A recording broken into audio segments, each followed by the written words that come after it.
Well, so we start these off the same way every single time. There's like no bells and whistles to it. Tell the people who you are and what you do. So that is a hard question. No, not really. I'm Mary Jacquel. I guess for a few of you guys, you might know that I take photography or photographs of whales and orcas. But my day job is more focused around professional services. So I do a lot of marketing for one of the big four. And before then, I was more focused on advertising. So I think Eli, you and I met back at Duquesne eons ago. I couldn't even tell you what class it was. But since then, I think it was kind of like media business or something like that. was it? Yeah. Okay, cool, cool. So you're actually doing something with your degree now, which Right. is awesome, which is so cool. But yeah, so I graduated from Duquesne, went to business school at DePaul University, moved to a couple of different cities. So I went to Chicago, then to St. Pete, Florida, and now I split time between Pennsylvania and Alaska. So still a huge Steelers fan at heart. There you go. Well, yeah, there's just some things that never leave.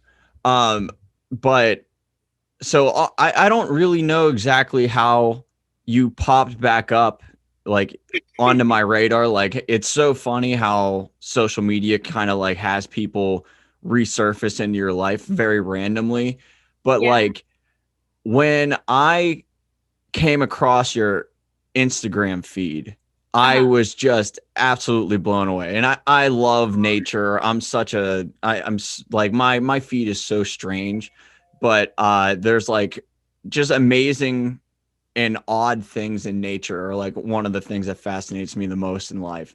So like I kind of want to start this off by you just telling people what your Instagram handle is because I feel like they should just be on it while we're doing this and then you can kind of tease like what's on it whenever they get there. Oh my gosh, you are so flattering. But my Instagram handle is Mary's Mark, so MarySmark. Pretty straightforward.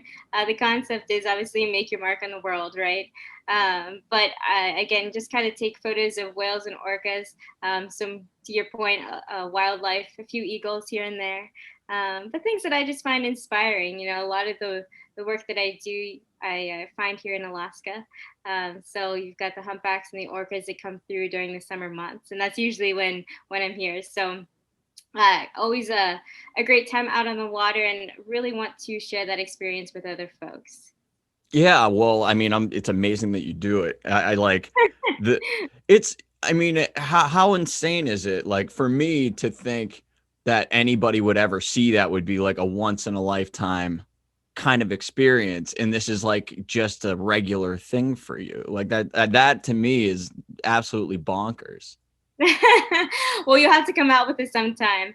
I think it can be very, very frustrating, and as you know, obviously, social media, you can show people what you want them to see. So when I post a whale breaching or an orca spy hopping or something like that, it doesn't happen all the time. So what social media doesn't show is that I can go weeks without seeing something amazing like that. But that's the cool part about nature is you just never know when you'll see something. So you operate and you're forced to operate on nature's time, which is good, and it can be also very frustrating, as you can imagine. So.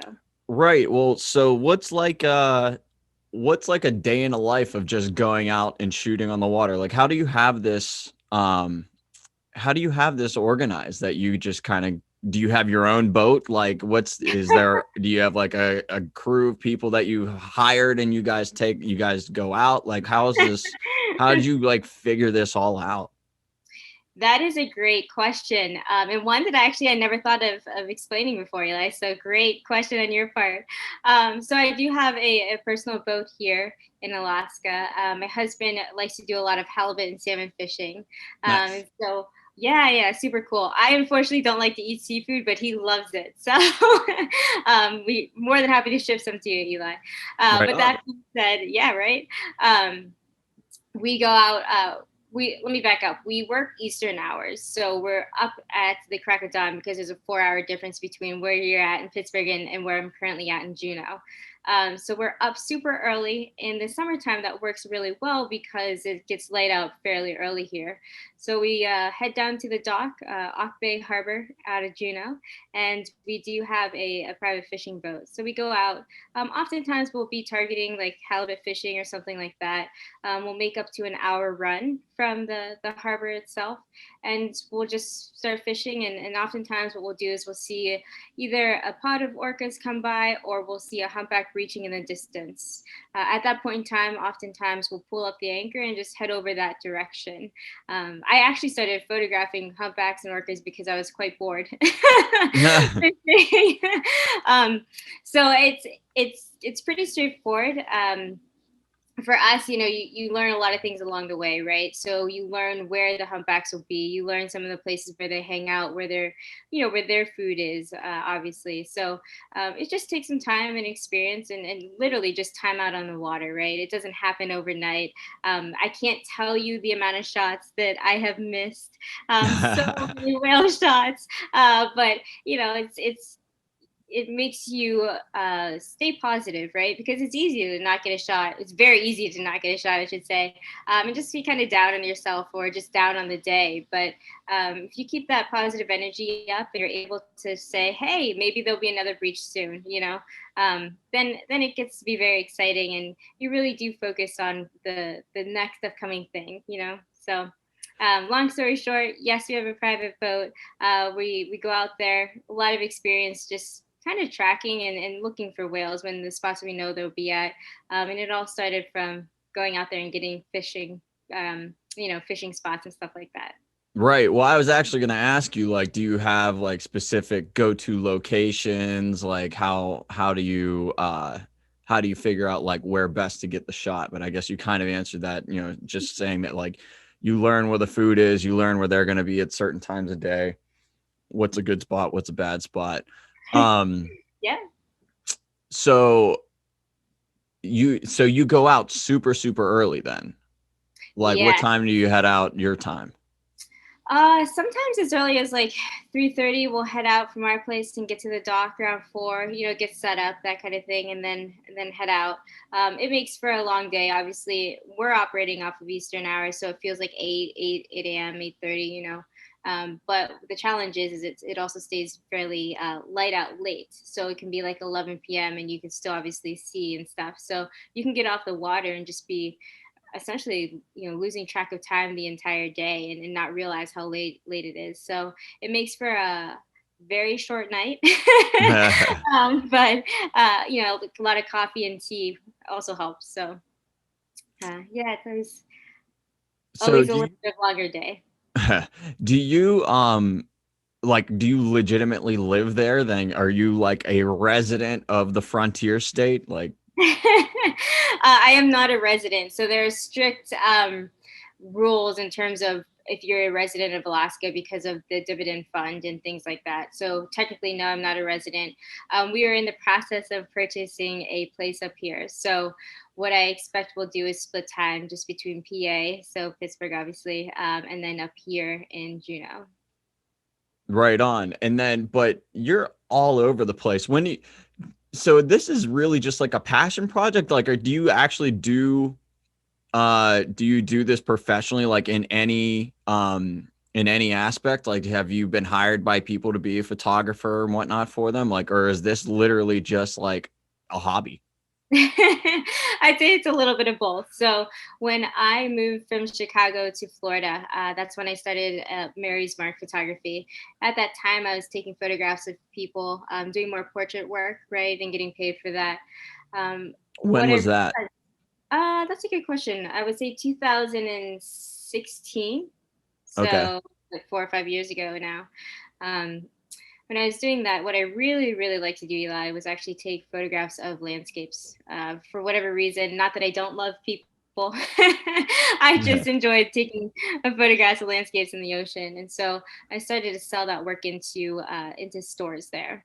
And so what I did when I moved back from Florida to Pittsburgh and to Juneau was just take more photographs of wildlife, of landscapes, the things I really like to do. And then I sell them into different stores and different locations. So more of a B2B play. Right on. How do you even get that kicked up? How do you get that conversation going? Like, hey, your walls look like they could, have a better picture on it, and I maybe have one to sell you. Your walls look bare. No. Yeah. It just depends on the person and the location. So, for example, up here, there's a lot of cruise ships that come in, generally speaking, when it's not COVID. Um, and a lot of folks will kind of cruise the retail places up here, and so just talking with the owners and the folks who rent out the space and just having a conversation about, hey, this is what I do for fun, this is what I do, I try to make money this way, is it a conversation that you'd be willing to have? And 99.9% of the time everyone is willing to at least have the conversation, so that's how I started up here. Right on. How long have you actually been into photography? Like, it, your photos are crazy, and I know you say that, like, you've missed a bunch. It's not like you're nailing every shot or whatever. And I'm sure there's like even the shots that sometimes you get, I'm sure, are like maybe they're not so crisp, or they're like, they're blurry or whatever. So you thought you got it, but you're like, God damn it, like. So I was able to press the button, but the focus was wrong. Um, like, how long have you been into just doing photography on its own? You absolutely nailed it. I can't tell you the amount of shots. I'm like, goodness, epic fail. I would say, back actually at Duquesne, I think it was like the intro to photojournalism or something. I forget what the title was, right? But essentially it was like, here's a camera, here's what you need to do, right? The Right. concepts of it. So that's when I really first picked it up. And then I just really put the camera back down, quite literally. um, I had some opportunities through Duquesne. So I went to Peru, and I also went to Italy to do a couple documentaries with the JMA program, which was phenomenal at the times. But it was more focused on storytelling versus actually the mechanics, or the aspect of learning the camera, right? Mm-hmm. Um, so I guess in theory I started then. In practice, I probably didn't start until 2015, 2016. And then I just kind of went from there. Right on. So you're basically, I mean, because even the camera since then, like, I took that photojournalism class too, Did you? and the camera that I was using, it's just so silly. The camera that I was using literally had a floppy disk drive in it. Oh my gosh. Like, they're so, like, cameras are wildly different now. So, like, Oh my gosh. obviously you were probably started it, you're whatever you were able to get from that photojournalism class is like minimally applicable to whatever these new cameras are. Right, right. Yeah, you nailed that as well. I forgot about that. But yes, technology changes. Oftentimes it makes your life easier, right? But it is a matter of just continuously keeping up. And then obviously with a lot of the platforms that have arose, so TikTok or Instagram, you name it, right? The medium and the type and the format of content that they demand changes as well. So oftentimes your photo editing changes, your software changes. So it's just, just like everything else in life, you just kind of keep up with the times.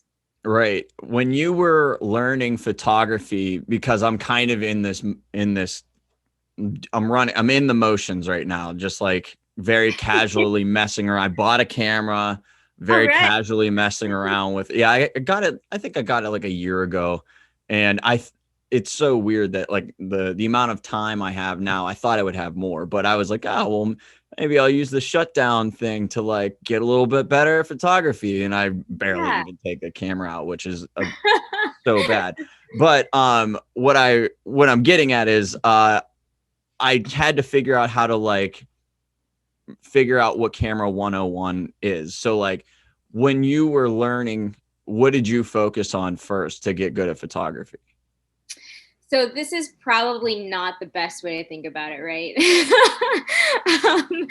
But I just, kind of to what you're saying a little bit, is there's only so many hours in a day. There's only so many hours in a week. And quite literally, I think it's 168 hours in a week in total, right? Assuming you don't sleep at all, which is incorrect. But that being said, like, how do you split up that time? If you think about photography in a way where you have the aspect of, you take a photo, quite literally, pretty simplistic, right? You take a photo. And then you also do most likely some type of post processing. I would say for me, I realized that if I spent 65% of my time on post processing, that is where I can make up most of the difference in a photograph. So, that being said, to answer your question, most of my time was focused on the post processing because that's where I felt like I was the weakest. Interesting. Yeah, I'm not saying totally don't like focus on taking the photo. Don't I'm not saying that at all. But for me personally, I just didn't have the skill set within Photoshop, honestly. So right. And so that's funny that you say that because I'm very comfortable in Photoshop. So my aspect was like, now how do I figure out how to get the camera to do what I want it to do?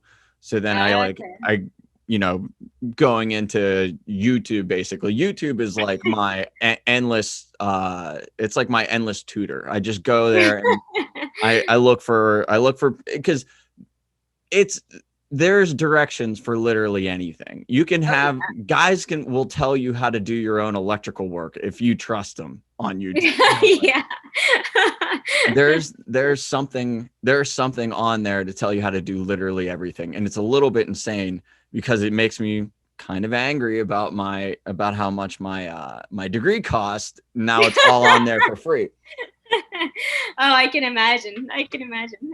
But like I was looking up what it basically zeroed in on was like understand ISO, s-stop, and shutter speed. Like understand how those three play together, and then once you figure that out, it's basically like a lens game at that point. Like I haven't upgraded into like an awesome lens game yet, so I think that's like the next move. Um, so what do you like? You obviously don't know exactly what you're getting into every time you go out on the boat, just because different scenario every time. what uh what's like your equipment bag looking like when you go out? Great question. And before I answer that very quickly, what camera did you pick up? What type of camera? Are you uh a Nikon guy, Canon, Sony? I got a Canon. It's Okay. Canon like Rebel T7i or something, Ti7 or something like that. But Awesome. Awesome. yeah, it was just like Cool. I had practiced on a Rebel before. My buddy let me borrow his, and I was like, Yeah. well, it's a good camera. Doesn't like break the bank, but it's better.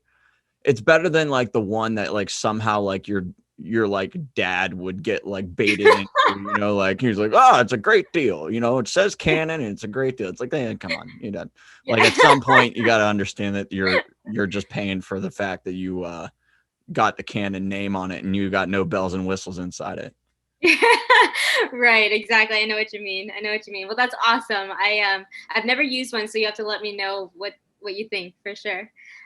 What I like about it is because I was messing around with my sister's Nikon, Okay. and what I guess I just didn't realize that all cameras didn't do this. The Canon was what I messed around with first, and then I was messing around with the Nikon. But the Nikon, if I'm messing with the settings, Hmm. it doesn't change on the viewfinder, on the digital viewfinder. Oh, Like, okay. so I'm only actually getting like whether I'm in focus or not. I'm not seeing the actual change in the photo, but like I can mess with it and I'll see the light meter and everything like that, and it'll tell me where I'm at on that.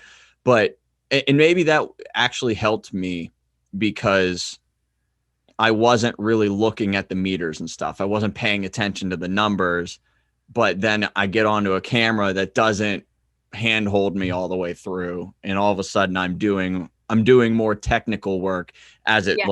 as it relates to what I'm looking at. I'm Yeah. actually I'm getting readings and applying that to the photo. Yeah. Isn't that amazing? It's almost like learning another language. And once you finally get it, you're like, oh, I like light bulb goes off.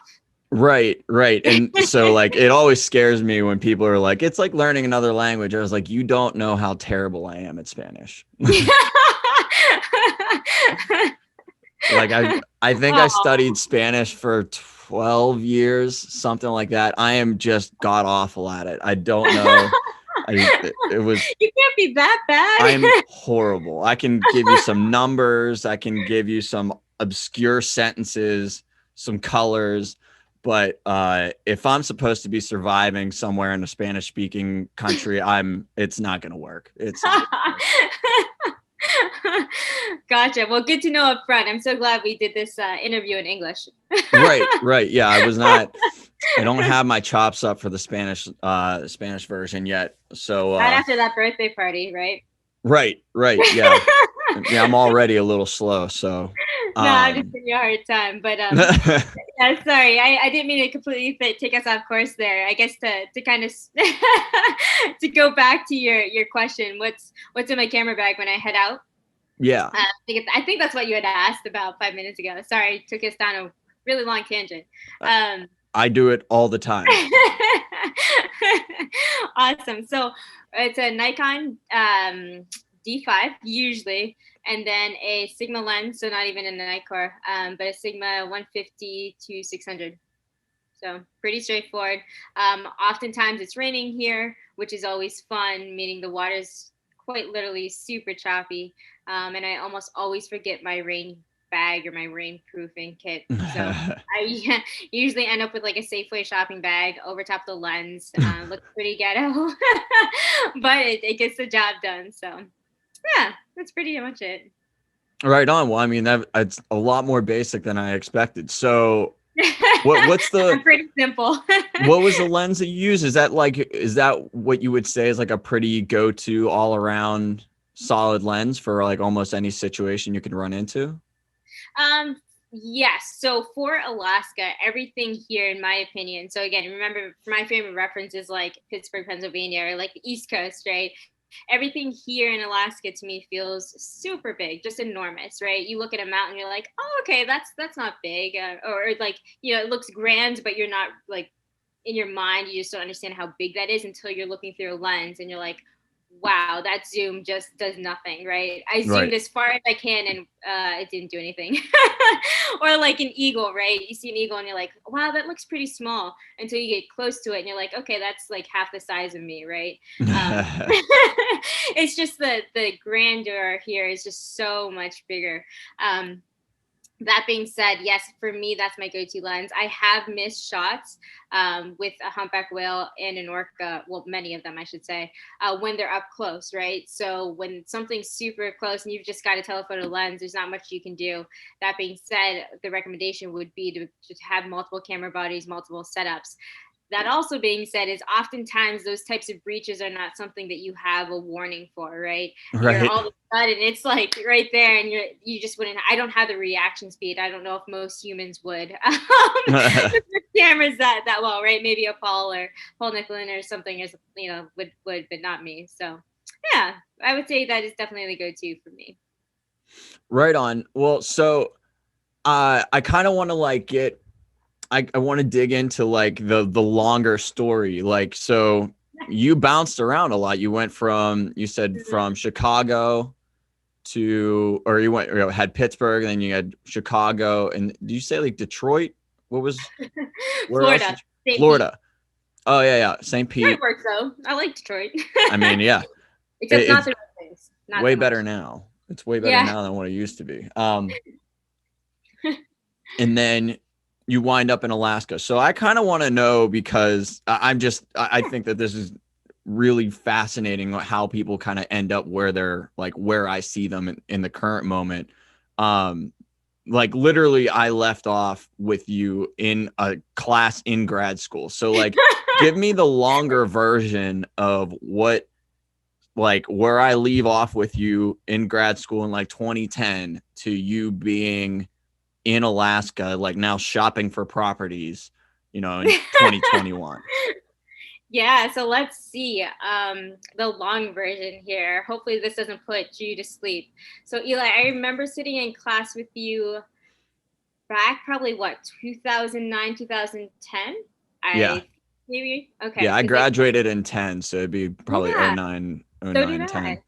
Okay, cool, cool, cool. So that I graduated with my undergrad from Duquesne 2010. Stayed around Pittsburgh for the next year or so. Really, I got a job at an advertising agency where we did a lot of I would say the more traditional media, traditional advertising. I'm going to age myself, but if you remember, that's when businesses were just starting to get on Twitter. Yep. Um, so social media marketing was just becoming a thing. So I was there for about a year or so. Then I decided that going to grad school probably made sense. And I wasn't sure exactly what I wanted to do, but I knew I wanted to get more into business. Somebody told me a while ago that if you don't know if you want to go south or east, start going southeast, and along the way you'll kind of figure it out. So that's what I decided to do. Was I don't want to say I was directionally lost, but I had an area where I thought I wanted to go. So I applied to business schools and I got in at DePaul University. So at that time, I decided to also apply to Leo Burnett, which is a much bigger advertising agency for me, and moved into the shopper marketing area. So really focused on how do you reach that customer, how do you reach that shopper along their path to purchase, whether that was in store or whether that was online. On your website, on again Amazon.com when the e-commerce world was starting to grow, right? So I did. This is the probably the toughest part for me, honestly, which was a 2.5 year degree at night. So I'd work from like 7:30 in the morning till 5 p.m., leave at 5, go right to class from 6 to 9 p.m. And then it was exhausting. Yeah. Hey, I But did it. I did it. yeah, exactly. So we survived somehow. Stronger for it, right? Right. Uh, and then I decided that while I loved advertising, while I loved marketing, I also wanted to put more of that business degree to use. So I moved into the professional services world, where I started focusing more on biz dev and also marketing, more so at a holistic level. So better understanding an entire industry, and then being able to help the leads at our firm at that time really go to market, and essentially sell a lot more work. From there, I thought, well, hey, I also focused on entrepreneurship with my second degree. So, what would I like to do? And that's where I thought, hey, photography is something that I loved at the time. It was more about just getting started doing something, right? I think a lot of times for me personally, I get these ideas in my head and then I just don't do something, right? It's inaction. Oftentimes because I get my own way, I just make excuses up, whatever it looks like. So Right. I thought, I'm at a point in time in my life right now. I'm just gonna try to take that fun leap and see what I can do. And so with that, I moved down to St. Pete, Florida, and that's where I focus on photography 100%. I learned things fairly quickly, but I did it because I also had to, right? So I wanted to start bringing in revenue as soon as I could.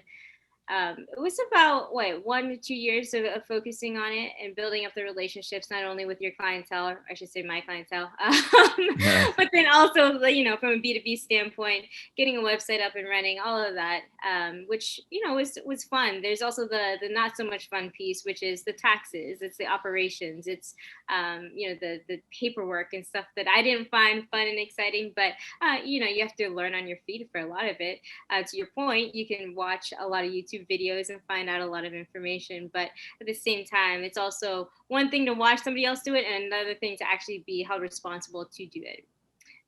So that being said, this entire time I was coming up to a small town in Alaska called Petersburg. Petersburg is known for more commercial fishing, right? It's a town that has pretty much one street with one grocery store, one bar, What and one of um what was taking you there? How were you, what's the connection? Yeah, that's a missing piece, isn't it? So my husband is a big fisherman. He started probably when he was like 10 years old, coming up to Alaska every summer, and so he built this connection and this rapport with one of the lodge owners up in Petersburg. So every summer he would take me up here, and we would go self-guided fishing. So that's essentially where you essentially your own boat. You have a GPS and you go fishing, which Yeah. sounds kind of crazy to an extent, and probably somewhat simplistic to some folks who might be listening. But this idea of go make it happen. You have a week, go figure out how to catch a halibut, right? So Right. again, it's a little bit like, oh crap, how do you do this? Let's go to YouTube, let's figure it out. Yeah. But it's It's my third Alaska. parent. YouTube, Yeah. my third parent. Yeah. That's a good way to put it.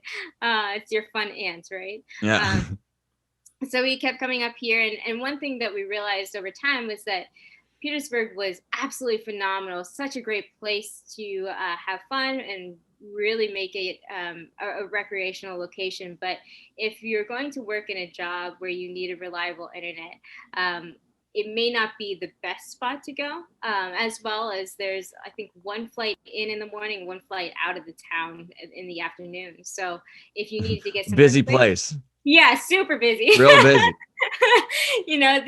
The airport is the size of probably the office that you're in right now. It's pretty small. So we thought, hey, we might need to go somewhere that's a little bit more reliable in terms of getting in and out of the city, internet, etc. So that's why we kind of we started looking at Juneau. It's also part of Southeast Alaska. It still had the same vibes. You still have the same fishing. There's still commercial guys, a lot of commercial guys and gals here in Juneau. And so, long story short, I guess,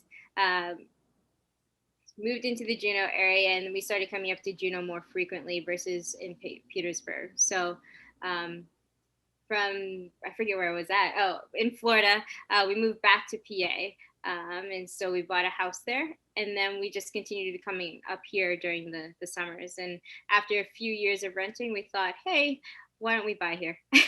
Yeah. That's exactly where we are today. So yeah, that That's, was a long story for you, Eli. Sorry. I mean, I asked for it. It's what I wanted. Careful what But you asked for, right? yeah, but that's funny that like I've now seen this happen twice recently. Like I have some friends who constantly go down to New Orleans. Like that they're Mm, just they love the culture. That's just like their absolute they just love the vibe down there. And yep. they're there all the time. And I imagine they just had like a place to rent or whatever. Um and then finally, like at the beginning of the pandemic, like they just like hit me up and they were like, well, we just figured, it's now or never. Like if we're not gonna like enjoy ourselves like in like the worst part of life, then we're never gonna enjoy ourselves. They're like, we pulled the trigger, we bought a place, so now they're like co residing in PA and down in New Orleans. I love it. I love it. So you're gonna go visit them and then visit us up here? Yeah, yeah, I'll Yeah. do it in that order, so it can be the Yeah. longest flight ever. Yeah, right?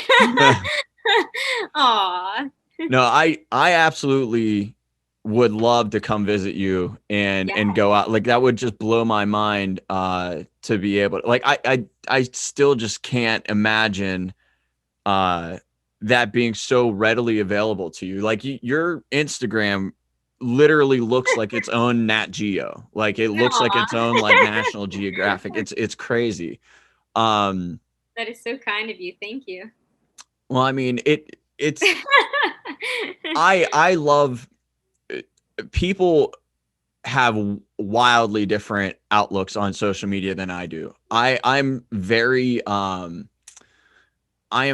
involved with how those algorithms react to me. Like I make sure to cater the algorithm to show me things that I want to see, and none of that, like especially on my Instagram, none of that is like anything that's going to rile me up. It's all inspiring stuff, like or very odd, right? Like I love really strange nature things that can be that's I'll repost them. Like my feed is weird, but like I have Love I have my algorithm in a weird way where your photo, like whatever you post that day, is within the first four photos every morning. So I Aw. wake up and I always see like a whale tail coming out of the water or a full breach or like this awesome eagle shot or like a bear or something. And I was like, this is a great way to start the morning. Like these shots are so cool Aw. and they're like so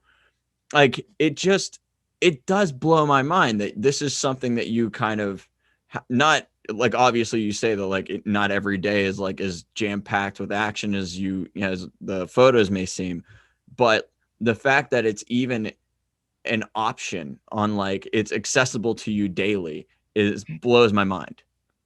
Yeah, it's I'm so glad you said that out loud, like, because it's so easy to just assume that you can get access to things like that, right? Right. Thank you, and it's a good reminder to me as well. That's why I do like the model of, being in Pennsylvania and being in Alaska, because in a sense it forces you to always see the location that you're in through the eyes of a child, and that sometimes can get missed if you're in a spot for too long, right? And not in a bad way, right? You get used to things. It's what you should do. You should adapt as a human being to your location. But I think there is, something to be said about splitting time between locations, and it's also why folks travel, right? Right. Oftentimes you see things just differently when you're forced to get out of your comfort zone. So thanks for saying that. I appreciate Oh, that. you're welcome. Do have just because of the amount of I guess like the amount of interaction that you're kind of having with wildlife, have you done I imagine you probably wouldn't have taken any classes or anything like that, but have you like been diving into like any zoology or like marine biology just to kind of like know and understand what you're dealing with a little bit more? Great question again. No. I should. So the answer is I absolutely should, but I have not thus far.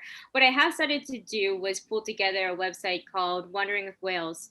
And the idea is to have one single location for a lot of the humpback whales here in Juneau. A lot of the whales come back each year here, and there are so many naturalists and people who know the whales by their tail. They know them by their behavior. I've interviewed a few different folks who literally are on whale boats every day of their life during the summer months here. And so to contain all of that information, because I can't find it necessarily on YouTube just yet, or anywhere else, that's what I started working on in my spare time. So great question. I should absolutely learn more, and hopefully I will as the summer progresses. I mean, I say that all the time where I'm like, I'm kind of involved with something that I know I should probably be like somewhat of like a Yeah, semi-pro on. Like I should probably know more information than just like being reactionary to what the situation is presenting to me. And I'm like, right. I'm gonna learn more about this. I never do it. Yeah. It's funny though, because sometimes when you talk with other people, you will start talking about whales or their behavior or breaching or what they do in their bubble net feeding or something. And you're like, wait a minute, maybe I actually know a little bit more than I thought I did.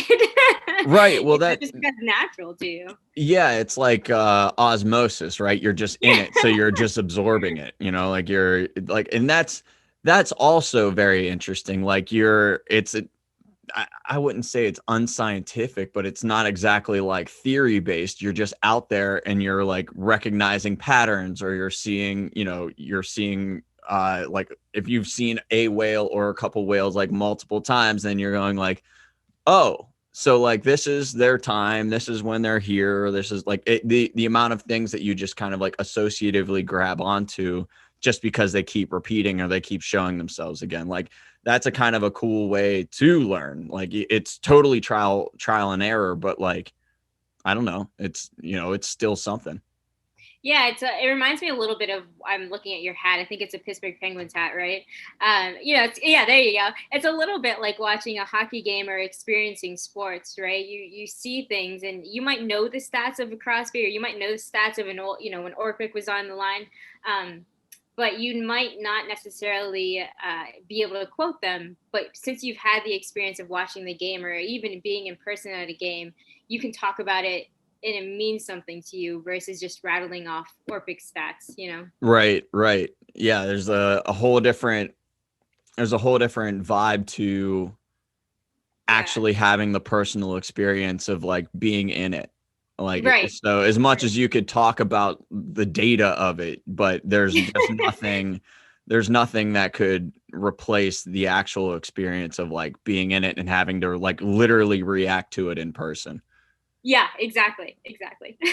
Well, so the last time we really talked online, you were down in Key Largo. So do Oh you care to yes. tell the people what you're up to? Because I have a theory of what you're up to, but I want to hear you say it. Oh yes. So I have this long-term goal. So if you remember earlier, I said if you're not 100% sure of what you want to do, but you or what direction you want to go in, just start going in a direction, right? So I know someday that one of my long-term goals is to dive with humpbacks and or orcas. And I don't know if you know too much about diving, but you don't really just start doing it and know everything about it, right? It's a very unnatural thing for a human to do. So Right. I was in Key Largo over the holiday break to get my PADI certification, with just the open water first step of learning diving certification. But it's one step towards that direction of, hey, I would love to go see what an orca looks like underwater, and hopefully someday actually be able to photograph them. So I will keep my fingers crossed and ask you to keep your fingers crossed, that Absolutely. I can make that happen someday. Well, that was 100% what I thought you were up to. Yeah. So, yeah, I was like, she's going to start doing underwater photography. I was like, Yes. this is going to be awesome. Like, because I follow a lot. Like, again, my Instagram is so catered to like what my just like it's literally intellectual hedonism. Like I only follow things that I'm just weirdly obsessed with. And one of them is like underwater divers, people who are like spear fishermen. Like I love the ocean. And I think like people are talking about going to Mars. And I'm like, we should be exploring the ocean. Like we Yeah, should be doing more of that. Um, perfect. but yeah, so I got super excited when you were like, I'm going down, I'm in Key Largo right now, I'm getting scuba certified. I was like, this is gonna be cool. So how far along, like how, I guess, how much further do you have to go with that? That's a great question. I keep saying that because Eli, you've done your research, and this interview is just absolutely amazing because you keep bringing up these questions that are really connecting not only myself and you, but hopefully connecting with your listeners and with your viewers. So I just want to call out props to you being such a wonderful host. Oh, Um, thank you. but I'm that just being gonna said, clip that part and just yeah. use that as like a teaser. You're like, I don't suck at this maybe. No, you're amazing. You're absolutely amazing. Um, so hold on, let me back up now that I completely distracted myself with my compliment to you. The question was, how much further do I have to go before potentially getting into the water with orcas and humpbacks, etc.? Is that a fair Yep. thing? So one key element here is that oftentimes orcas and humpbacks are found within cold water. So when I was in Florida, I learned to dive in a wetsuit, which is great for warmer temps, not so great for super cold temps. So one thing that I need to do to move in the direction of this long-term dream is to learn how to dive in a dry suit. So that's essentially why you were quite literally dry. Right. It's a whole different game when it comes to buoyancy, and just the technical aspect of it. So I would say I'm pretty far off from diving with these wonderful creatures under the water, but I also know that you can go to Tonga and other places in the world that will kind of set you straight up with humpbacks and even be able to snorkel with them. So I think there's varying levels of how long it would take me to get certified and into a space where I feel comfortable to dive and take photographs and video. So more to come. More to come. Yeah, so that's interesting. I actually now that you've kind of said that, I was like, it's kind of funny. I know somebody that just got uh their jump certification from skydiving. Mm. And I was like, honestly, the barrier to entry here is much lower. Like all they have to do is continuously fall, right? Just jump out of the plane, fall, pull the chute, survive. That's all you need to do, and do that many times, and then all of a sudden you are jump certified.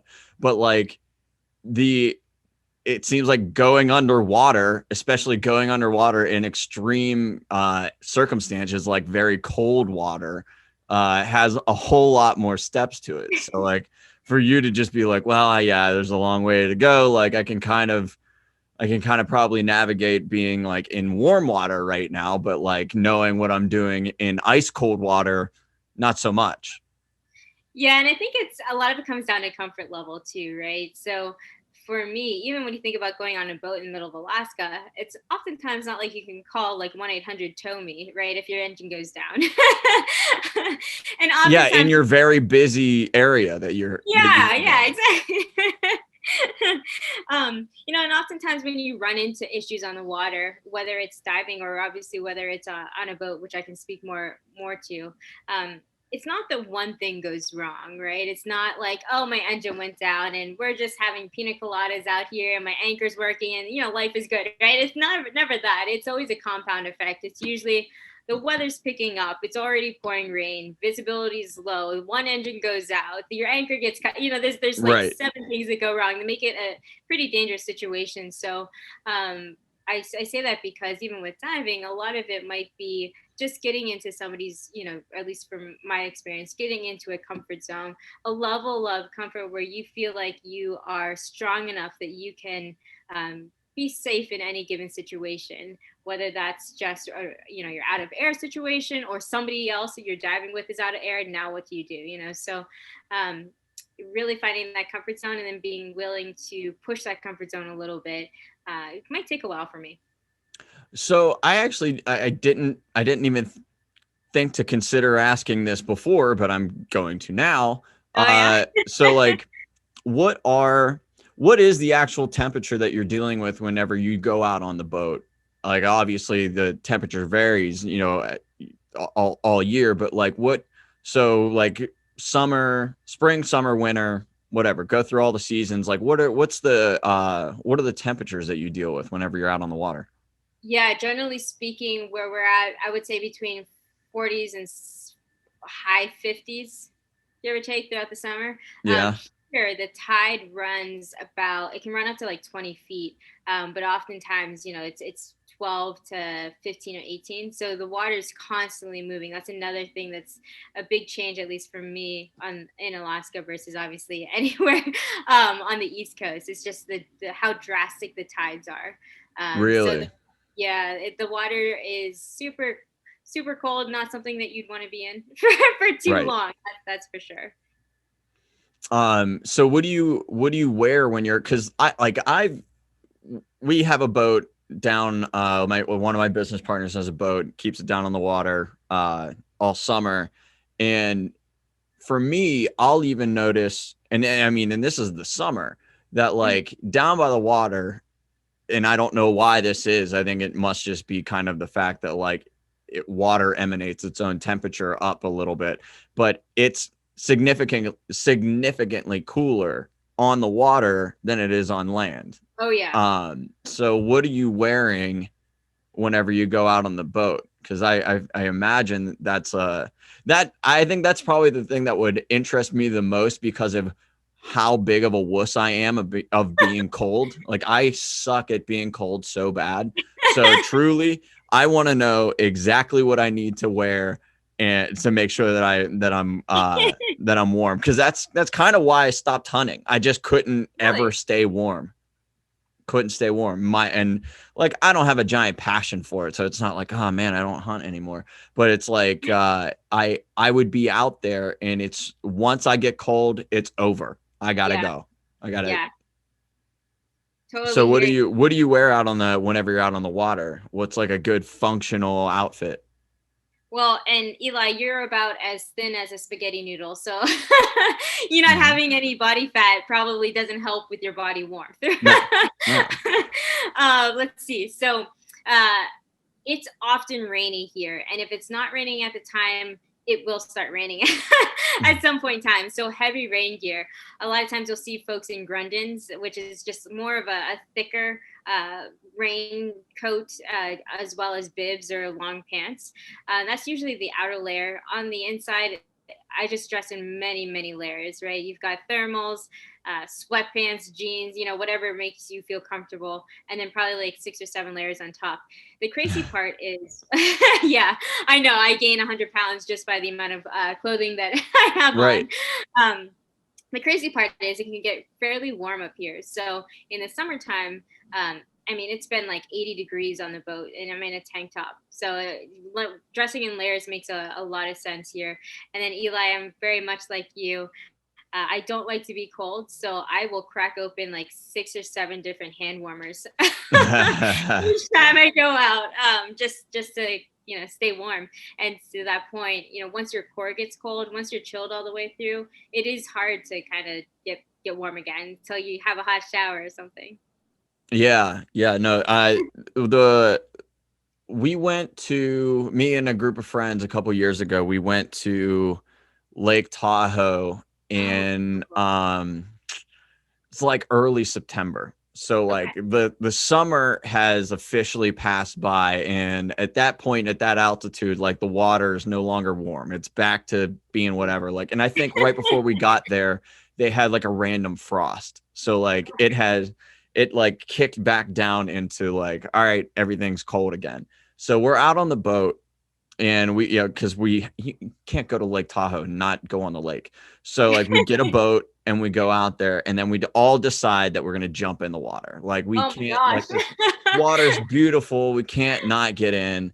So we jump in, and I have never been so cold in my entire life. Like butt up against hypothermia on Oh the while we were driving the boat back to the dock. I was like, you have to stop, I'm dying. Like the wind coming into the boat that was hitting me, I'm like, my body temperature couldn't like re-regulate itself, because I was just so cold until I got home and just jumped in the hottest shower I could possibly pour. But yeah, once I'm cold, it's over. And I'd never been that cold in my entire life. So for you, circling all the way around, for you to get it, to be going for a certification to be diving in like basically freezing water, stresses me out in a way that I can't really explain, because if I got wet and I'm reliving the feeling in my brain right now, it's not a good feeling. It is a horrible feeling. Oh man, Eli. I think there's what is it, the Pittsburgh plunge or something that folks do Polar through rivers? plunge. Polar plunge, yeah. So I'm guessing you haven't done that yet? No, no. I just give them like $15 and call that a day. I think that should be Just your New Year's donate. resolution for That's what I 2026. did with the ice bucket challenge. People, like, somebody challenged Oh. me, and I was like, not pouring ice water on myself. Like, definitely gonna just pay the people. That's fine. Yeah. Like, not I'm not pouring ice on myself. It's Oh my that'll be god. the end of me. It'll be the hot water challenge for you, huh? All right, I'll do all of them. Yeah. I'll do that a million times over. Could not do that, the ice bucket challenge. That was no bueno to me. Um There you go. No bueno. no, yeah, yeah, there we go. That's Ready? my one lick of Spanish that actually came out correctly. Um so I don't know. I don't really have a whole hell of a lot left for you, but I'm very exciting to or I'm very excited to see like the I love that you're gonna make like this next stage. Actually, before my thoughts are all over the goddamn place. You know, this is very exciting to listen to. I'm sure people love it. I What love do it. you think? Like, you're obviously getting into this phase where you want to get under the water. Like, do you have a trajectory for your photography? Like, do you have like larger plans set out for what you want this to be as you go on? Like, or is just the next step the scuba step, and you'll take it from there? Do you have like a grander scheme? A grander scheme. No, I do not. I would say that I do have a drone. So you talked about going to Mars. Yeah, I love the drones. Yeah, right. But I would absolutely love to get whale footage from over top as well. I'm not 100% sure where this obsession of whales came from, to be quite frank. But it's become a fun subject for me. So I can't say that I have something specific, more so than getting underwater and getting in the water, and then getting on top of whales that way, as well as alongside them or continue to be alongside them. But other than that, no, not a huge push. I know there's some things that I've been tossing around in my mind from more of a, how do you change human behavior? How do you get folks to focus and purchase less plastic? Hmm. How do you be a little bit more environmentally friendly, and or how do you teach folks about whales? How do you teach folks about the importance of wildlife in general and how that has an impact in our environment? Um, so there are some bigger ideas out there. I am not 100% sure how to tie that all together, but I do know that it's a direction to move in. Right If you have on. any suggestions, let me know. Hey, I don't. now that I know what you're thinking, I'll mull it over. Yeah, there you Uh, go. I could use your brain power. well, I'll apply whenever it's firing on all cylinders. I'll apply it then. It's not today. Today we're getting by. We're getting by Yeah. today. What you're getting by is better than a lot of people's just average. So I'm just gonna keep taking these little clips out. You're endlessly complimenting me, and I just don't get those. I'm just gonna keep them for myself. Uh, like screw actually advertising this thing. I'm just gonna listen to it just to make myself feel better. Um, but we can say that we're basically on the final stretch now. So what I usually do to end these yeah. is I since I've been kind of pummeling you with questions this entire time and irreverent stories making this halfway about me, I kind of let you be the interviewer for a second and you get to ask a question to all the people that are watching. So whatever, it can be literally anything. Like, people have asked about, what to watch on Netflix. So if it's serious, you can go serious. It can be silly. It can be whatever. But what are you curious about that you want to ask the people that are watching? The people that are watching or you, Eli?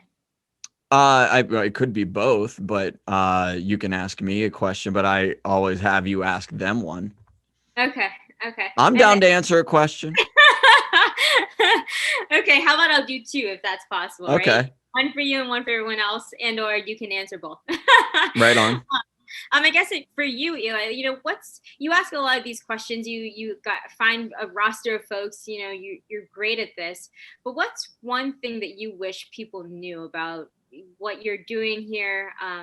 Any aspect of your life, really. Like, what's one thing that you wish you could tell folks that may not come up naturally in conversation? Even though, to be fair, you are a very natural conversationalist. That's a good question.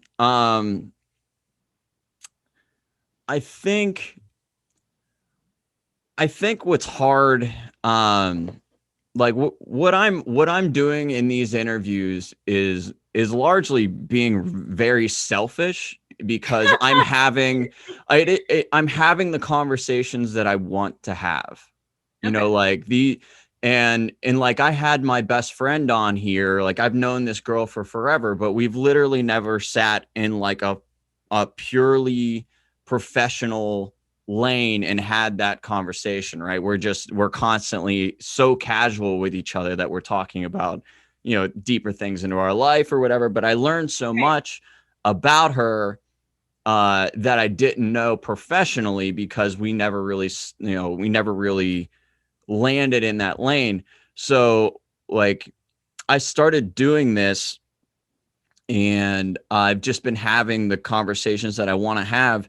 And I literally don't look at the numbers. It's not about that for me. Like I want to have the relationship. I want to, understand what I'm looking at a little bit more. So that's like me asking you every question I could possibly think about going out on a boat in Alaska to shoot, whales.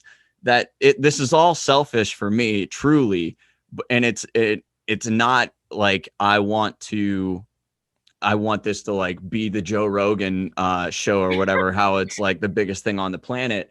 Awesome if it gets there, if people are that interested, but like there's zero ego in this whatsoever as far as like me wanting this to be a giant thing. It's more about just being able to learn, and I'm having conversations that I wish probably more people were having, so that's kind of what I want.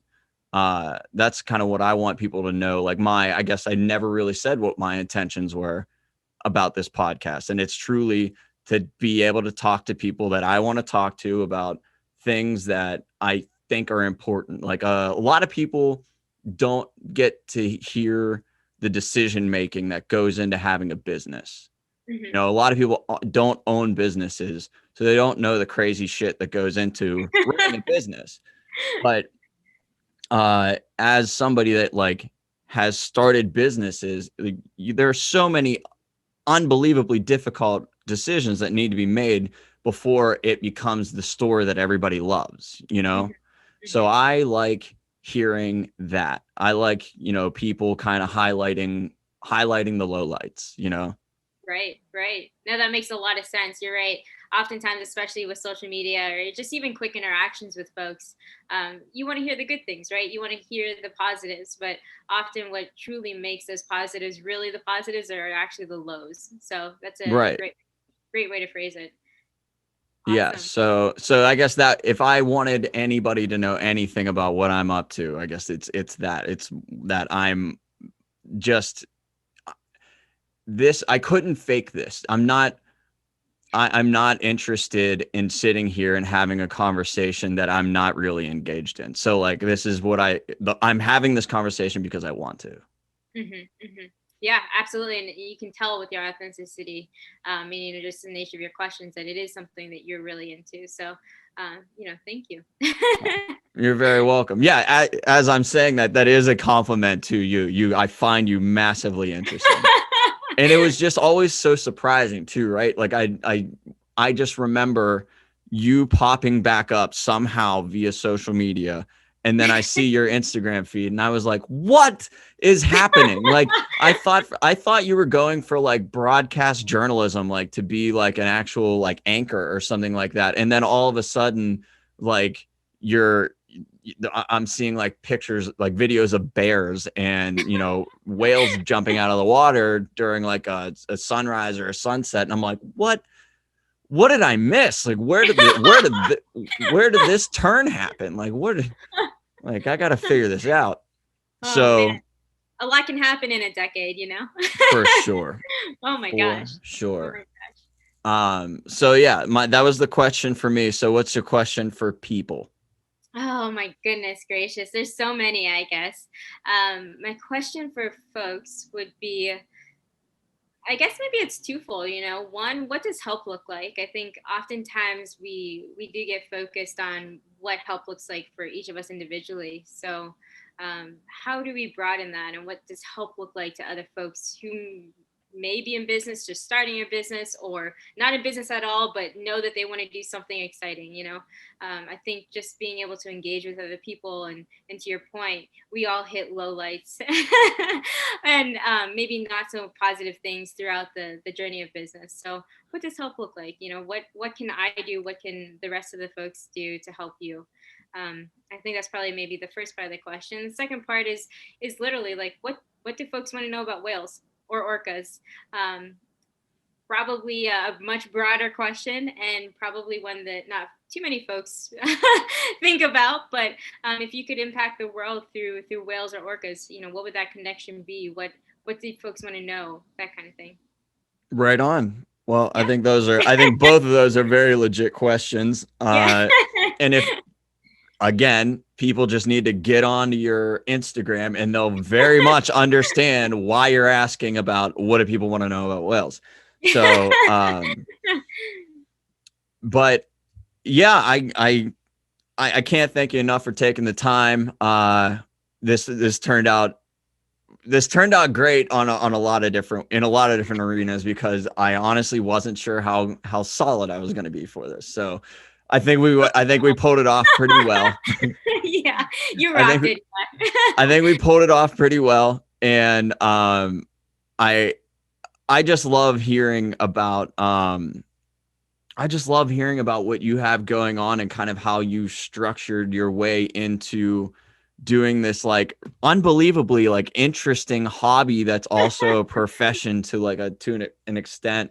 Um, once all this is over and like flights are going, I'm going to try to catch one of the only flights that ever come into your town and definitely come out with you guys.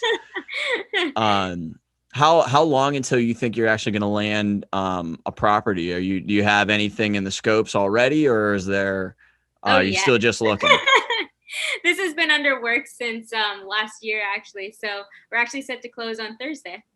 Oh, well, Yeah. congratulations. I shouldn't say Thank congrats yet. You haven't closed Yeah, I yet, don't think so yet.